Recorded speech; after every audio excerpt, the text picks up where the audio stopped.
Judge Marcus Holloway had built his career on two foundations: the appearance of unwavering integrity and the careful concealment of everything beneath it. On a rain-slicked Tuesday morning in October, he made a decision that would dismantle both. He looked across the courtroom at a trembling woman clutching a grocery store receipt like a lifeline, and chose mercy over profit for the first time in 15 years. What he didn't know was that Elena Vargas had spent 6 months studying him, mapping every bribe, every falsified record, every backroom deal. And she'd come to his courtroom not for justice, but for proof. The Philadelphia County Courthouse smelled like old wood polish and the faint metallic tang of stress. Marcus adjusted his robe as he climbed the steps to his chambers, nodding at clerks who averted their eyes with practiced deference. Tuesday mornings were his least favorite. Small claims, evictions, petty disputes that clogged the docket and offered no meaningful return on his carefully cultivated reputation. His clerk, a nervous woman named Janet with reading glasses perpetually sliding down her nose, knocked twice before entering. "Judge Holloway, the docket's ready. 17 cases. The Peterson eviction's been moved up. His attorney called in a favor." Marcus waved her off. Peterson was a property developer who'd paid handsomely to expedite his cases for the past 3 years. The arrangement was simple.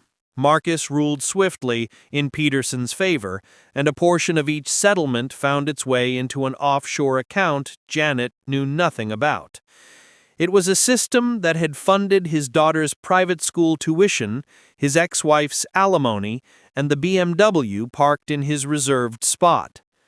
The morning ground forward with mechanical efficiency. A landlord versus a college student who'd broken a lease, ruled for the landlord. A contractor disputing unpaid invoices, ruled for the contractor, who happened to be the cousin of a city councilman. By 11 o'clock, Marcus had cleared 12 cases and was eyeing the lunch recess like a finish line. Then, Elena Vargas walked in. She was slight, maybe 5'3", with dark hair pulled into a practical bun and clothes that had been laundered so many times the hems had begun to fray. She carried a canvas tote bag stuffed with papers and moved with the careful precision of someone who'd learned to take up as little space as possible. When she took her seat at the defendant's table, she didn't look at Marcus. She looked at her hands. The plaintiff's attorney, a smug corporate type in a suit worth more than Elena's monthly rent, launched into his argument without preamble. "Your Honor, Miss Vargas signed a binding lease agreement with clear terms. She's 3 months behind on rent, $4,200 total, with no evidence of hardship beyond her own poor financial planning. My client is a small business owner who depends on timely payments to maintain his properties." Marcus glanced at the file. The landlord was Gerald Chen, who owned 43 residential units across 3 neighborhoods and had appeared in Marcus's courtroom 11 times in the past 2 years. Every time Marcus had ruled in Chen's favor. Every time a modest consultation fee had appeared in Marcus's secondary accounts within a week. He looked at Elena, waiting for her to speak. She stood slowly, gripping the edge of the table. "Your Honor, I'm not disputing that I owe the money. I just need time. My daughter, she was sick, leukemia, the treatments, the hospital stays. I had to take unpaid leave from work and the insurance didn't cover everything and Her voice cracked. She pressed her lips together, swallowing the rest of the sentence. The corporate attorney rolled his eyes. "Your Honor, hardship doesn't void a contract. Miss Vargas had options, payment plans, assistance programs. She chose not to pursue them." Marcus should have ruled immediately. The law was clear, the precedent ironclad, and Chen was waiting for his favor to be returned. But something in the way Elena stood there, spine straight despite everything, grocery receipt still clutched in one hand like evidence of her own existence, made him pause. "What's the receipt for?" he asked. Elena blinked, surprised. It's from yesterday. I bought bread and eggs and peanut butter. I wanted to show that I'm trying, that I'm not just giving up. The courtroom fell silent. Marcus could feel Janet watching him from her corner desk, could sense the plaintiff's attorney bristling with impatience. This was the moment where he was supposed to deliver the efficient, transactional justice that kept his world turning smoothly. Instead, he said, "I'm granting a 60-day continuance. Ms. Vargas, you'll work with a court-appointed mediator to establish a payment plan. Mr. Chen's property management company will suspend eviction proceedings during this period." The attorney shot to his feet.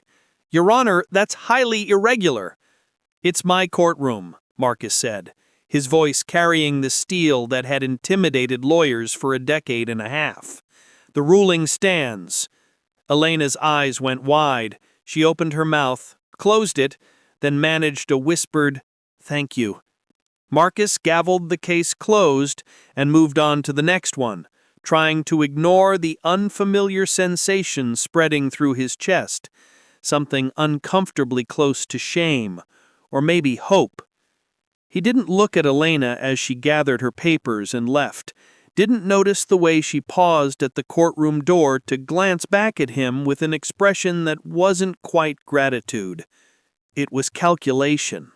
Elena waited 3 days before returning to the courthouse. She had learned early in her investigation that timing mattered. Appear too eager and people grew suspicious. Wait too long and opportunities slipped away. She'd spent those 3 days cross-referencing the ruling Marcus had given her with 17 other cases he'd overseen in the past 6 months, mapping patterns in his decisions like a cartographer charting dangerous waters.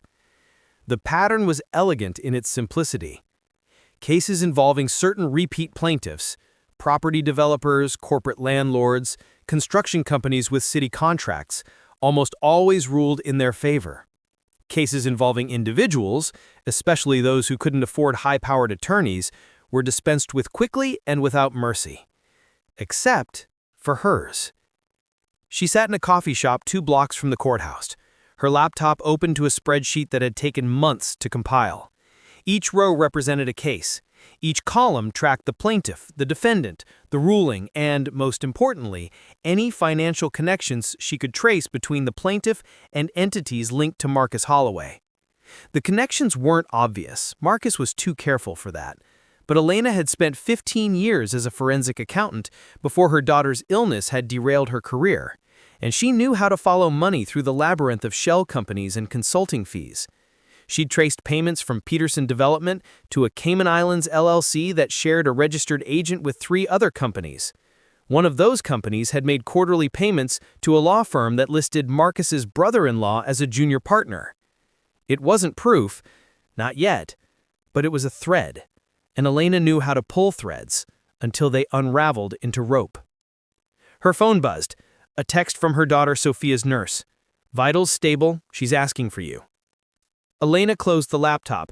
The investigation could wait another hour. The hospital room was painted the kind of pale yellow that was supposed to be cheerful, but mostly just looked tired. Sophia was sitting up in bed, her head wrapped in a colorful scarf Elena had bought from a street vendor, her skin still carrying the pallor of someone who'd spent too many months under fluorescent lights. "Did you win?" Sophia asked, immediately. Elena pulled a chair close to the bed. "I got more time. 60 days to figure out a payment plan." "That's good, right?" Sophia's voice held a fragile optimism that broke Elena's heart every time she heard it. "It's a start," Elena said, taking her daughter's hand. The IV line taped to Sophia's wrist was a reminder of how much they'd already survived, how much they still had to fight for. "The judge, he's surprised me. Maybe he's not as bad as you thought." Elena thought about Marcus's expression when he'd granted the continuance, that brief flash of something human beneath the judicial armor. Maybe, or maybe he just made a mistake. She didn't tell Sophia about the investigation, didn't mention the files hidden in her apartment, the burner phone she used to contact the investigative journalist who'd agreed to review her findings, the risk she was taking by digging into a man with the power to make her life infinitely harder. Sophia deserved to be 13, not to carry the weight of her mother's war. They spent the next hour playing cards and talking about nothing important: school friends, upcoming holidays, the terrible food from the hospital cafeteria. When Sophia's energy flagged, Elena kissed her forehead and promised to come back tomorrow. On her way out, she passed Dr. Reyes in the hallway. He was the oncologist who'd guided them through the worst of Sophia's treatment, a kind man with tired eyes who never sugar-coated the odds. "How's she doing?" Elena asked. "Better. The latest scans show the treatment's holding. We'll do another round of tests next month, but I'm cautiously optimistic." He paused. "Elena, I want you to know we're not going to stop treating Sophia because of billing issues. She's our priority." "Thank you," Elena whispered, fighting back tears she couldn't afford to shed in a hospital corridor. She left before the emotion could overwhelm her, walking back into the autumn afternoon with her resolve hardening into something sharp and necessary.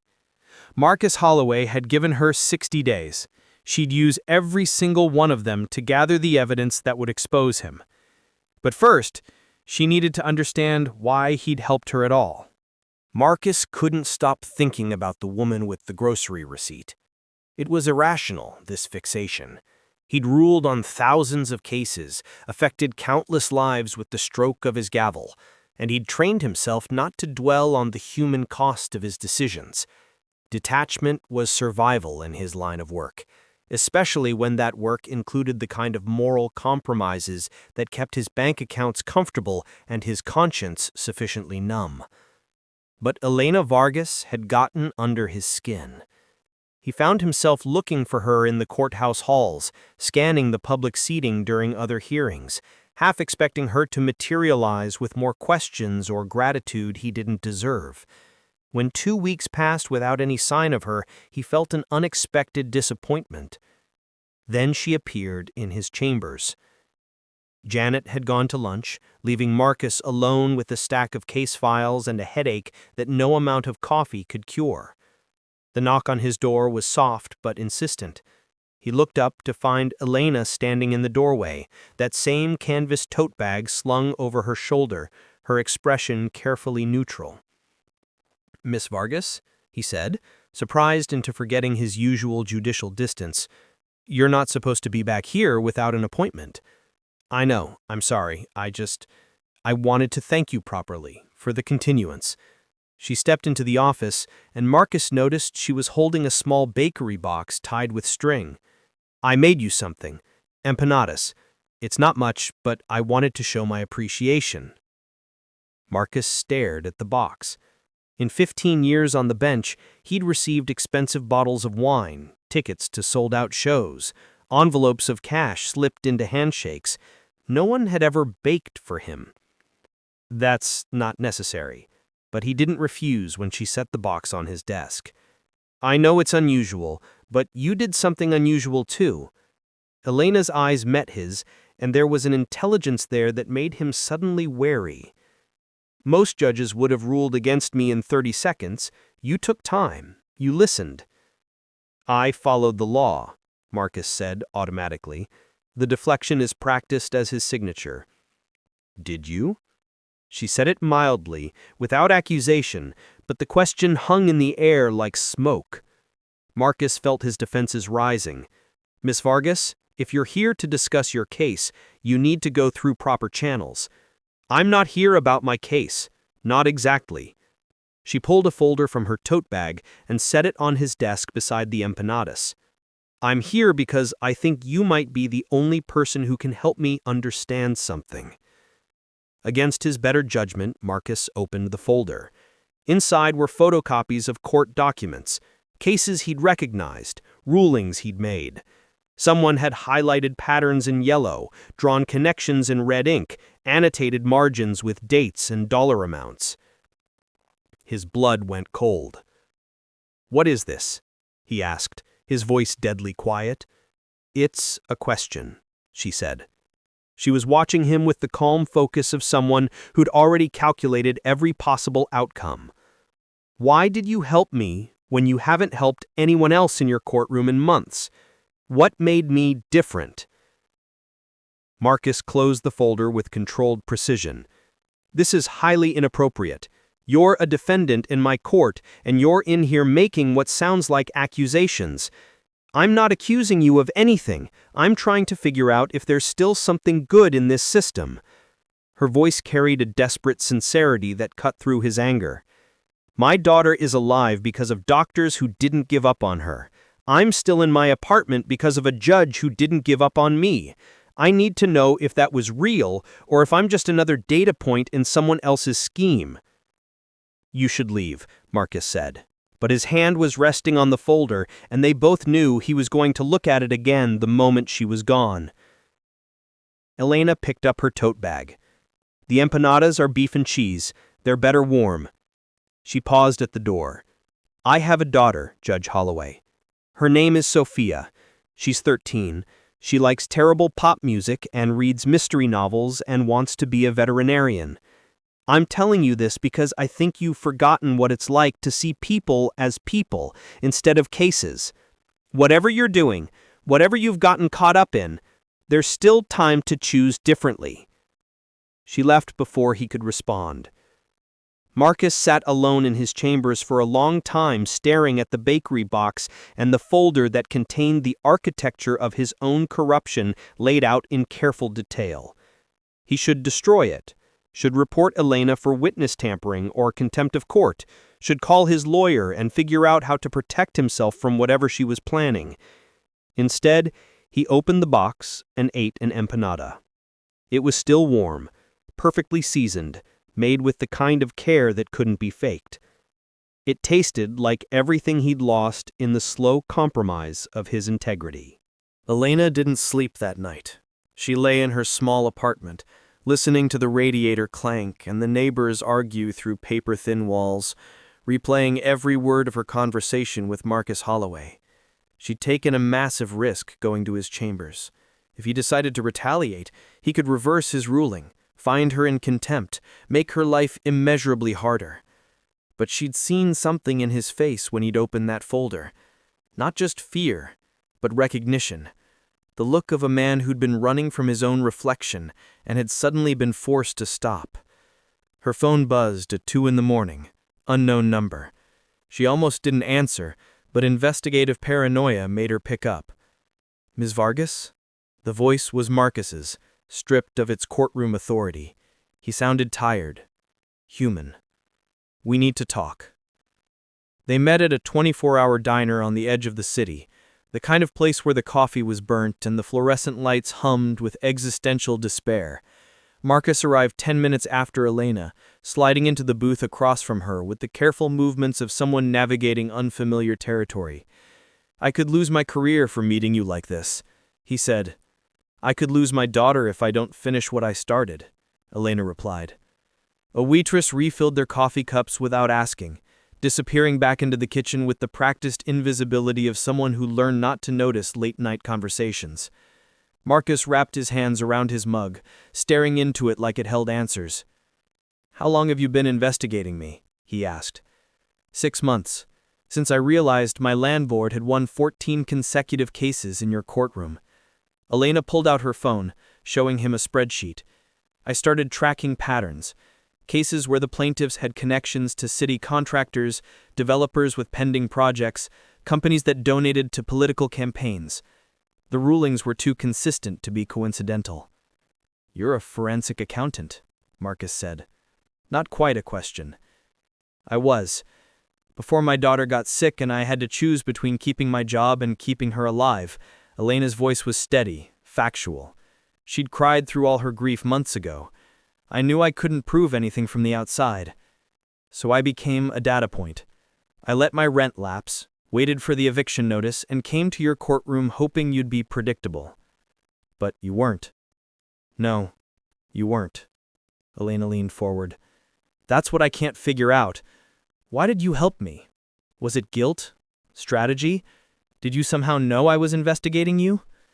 Marcus laughed, a bitter sound. "I had no idea. I helped you because he stopped, searching for the truth in a life built on careful lies. Because you reminded me of someone. My sister. She died when I was in law school. Lymphoma. I watched her fight for every extra day, watched my parents burn through their savings for treatments that only bought her a few more months. After she died, I swore I'd use the law to protect people like her. What happened? Elena asked softly. Law school debt happened. A divorce happened. A daughter who needed things I couldn't afford on a public defender's salary happened. Marcus's face was hollow in the diner's harsh light. The first bribe was small. A lawyer offering to help with my daughter's school tuition in exchange for a favorable ruling on his zoning case. I told myself it was a one-time thing, that I'd stop after I got back on my feet. But it's never just once, is it? No, Elena agreed. It never is. They sat in silence, two people on opposite sides of a moral chasm trying to figure out if there was any bridge left between them. Finally, Marcus spoke. What are you planning to do with your research? I was going to give it to a journalist. Let them break the story. Hope it was enough to force an investigation.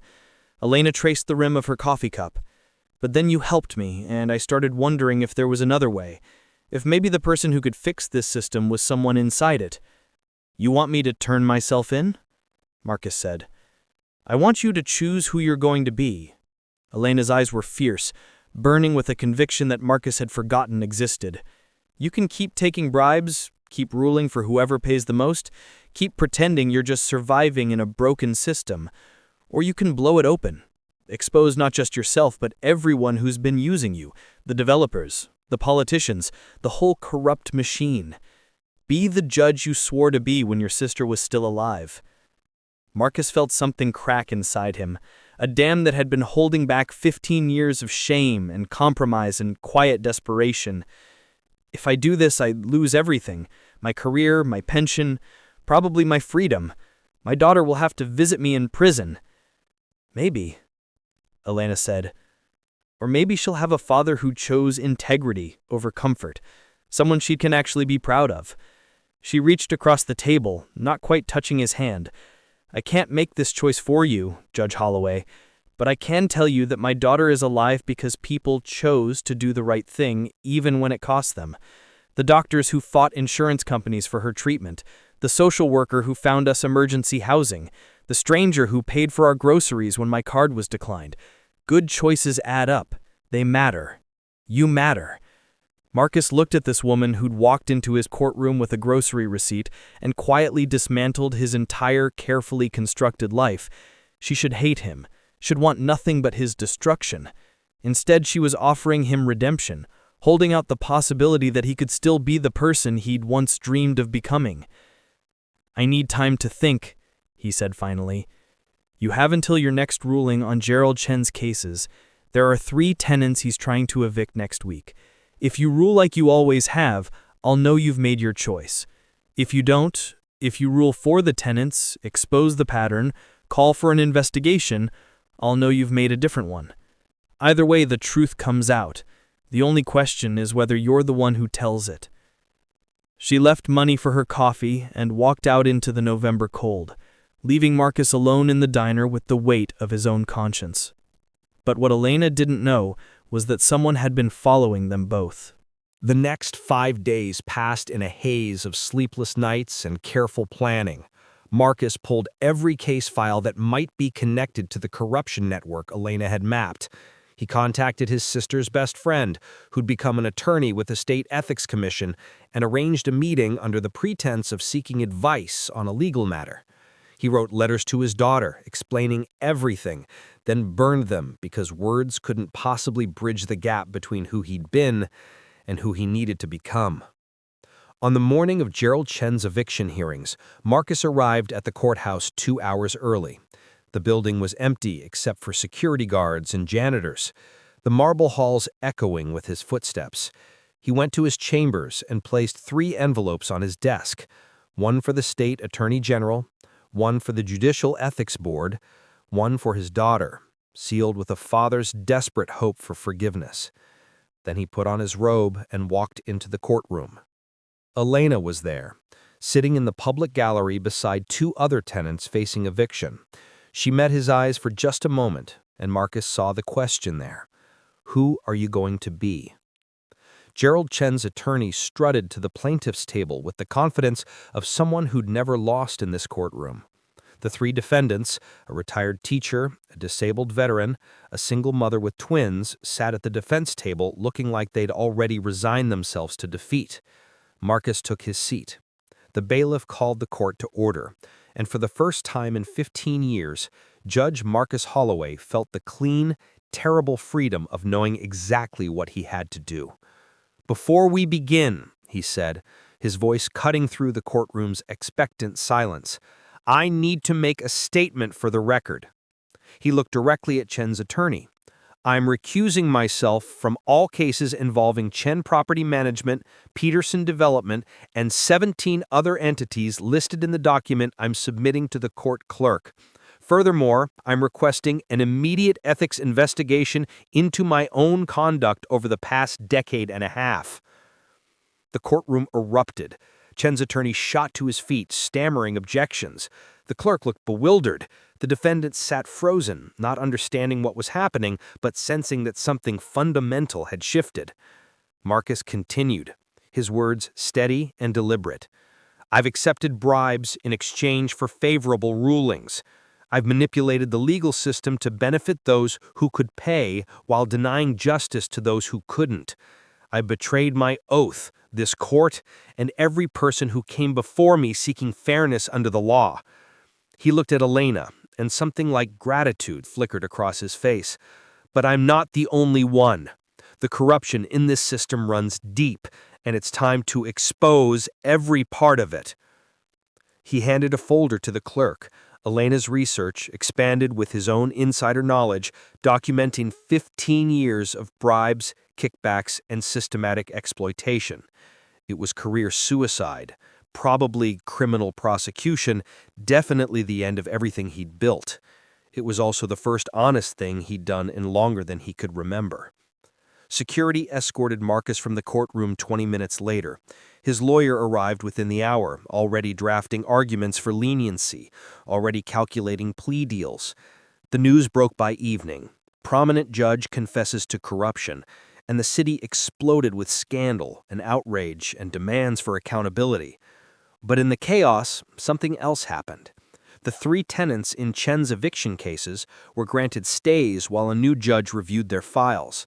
A federal investigation was launched into the network of bribes and kickbacks Marcus had exposed. 2 city councilmen resigned. A property developer fled to avoid indictment. And slowly, painfully, the machine Marcus had been part of began to crack apart. Elena visited him 3 weeks later at the county detention center where he was being held pending trial. They sat across from each other in a cinder block room that smelled like industrial cleaner, separated by a table bolted to the floor. "My daughter asked about you. She wanted to know if you were the corrupt judge or the brave one." "I'm both," Marcus said quietly. "I don't get to erase what I did by confessing to it." "No, but you get to choose what happens next." I pulled out a letter. "This patient wrote, Dr. Reyes, Sophia's oncologist. He's testifying at your sentencing hearing. He wants the court to know that the scandal you exposed led to an investigation of hospital billing practices. Apparently, one of the companies in your corruption network was overcharging insurance for medical equipment. The investigation saved my insurance company enough money that they're finally covering the rest of Sophia's treatment." Marcus felt his throat tighten. "How is she?" "Getting better. We're still in the apartment. The city housing authority stepped in after Chen was indicted. I got my old job back. We're gonna be okay. We're gonna be okay because you chose to stop being part of the problem. That matters, Judge Holloway. Whatever happens to you, that choice mattered. I'm not a judge anymore. I'm just a man trying to figure out how to live with himself." "Then be that," Elena said simply. "Be a man who owned his mistakes and tried to fix them. That's more than most people manage." She left him with that thought, walking back out into the world that was slowly, incrementally, becoming a little more just because one corrupt judge had decided to save a poor woman and ended up saving himself.